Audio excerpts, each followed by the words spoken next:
ভিডিওটা দেখে তোমরা বুঝতেই পারছো যে এটা কোন সময়ের ভিডিও। হ্যাঁ, এটা হলো সেই চৈত্র সেলের ভিডিও। আমি গেছিলাম শপিং মলে, সেদিন লাস্ট সেল ছিল। গিয়ে দেখি বাবা প্রচণ্ড ভিড়, মানে এখনও ভিড় হয়নি। আমরা যখন ফিরে আসি সন্ধ্যের দিকে আরও প্রচণ্ড ভিড় হয়েছিল। অ্যাকচুয়ালি জানতাম না, ঢোকার কোনো প্ল্যানে ছিল না। আমরা সেদিন মঙ্গলবার দিন হাটে গেছিলাম, না সেদিন হাট ছিল। তা আমার মুটি বোন বললো চল ঢুকে দেখি, কোনো কিছু যদি ভালো কিছু পাই তাহলে নিয়ে আসবো। তার জন্য দুজনে মিলে চলে আসলাম। এসে টেসে অনেকগুলো কুর্তি দেখছি, শাড়ি দেখলাম ওখানে 99-এর, 299, 399, মানে এরকম প্রাইজের অনেকগুলো সেল অফারে ছিল, অনেকগুলো জিনিস ছিল। তো তার জন্য দেখলাম। তো বোনে দিয়ে শাড়ি দেখছিলো। এই শাড়িগুলো যেগুলো দেখতে পাচ্ছ এগুলো মনে হয় তোমার 300 টাকা করে, 300 টাকা করে শাড়ি। তবে ভালো, খুব দেখে শুনে নিলে ভালো পাবে, কারণ সেল তো বুঝতেই পারছো কতই বা ভালো পাবে। সব লাস্টের দিকে ঝালাঝুল ওগুলো পাওয়া যায়।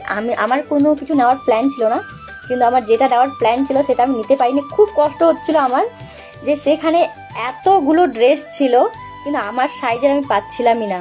মানে কোনোগুলো খুবই বড় হচ্ছে, কোনোগুলো ছোট হচ্ছে। আর বিশেষ করে যেটা আরেকটা আমি নিতে চেয়েছিলাম সেটা হচ্ছে প্যান্ট, প্লাজো প্যান্টের মতো অনেকগুলো প্যান্ট ছিল, যেগুলো এই যে এখানে দেখতে পাচ্ছ যে প্যান্টগুলো খুবই সুন্দর সুন্দর।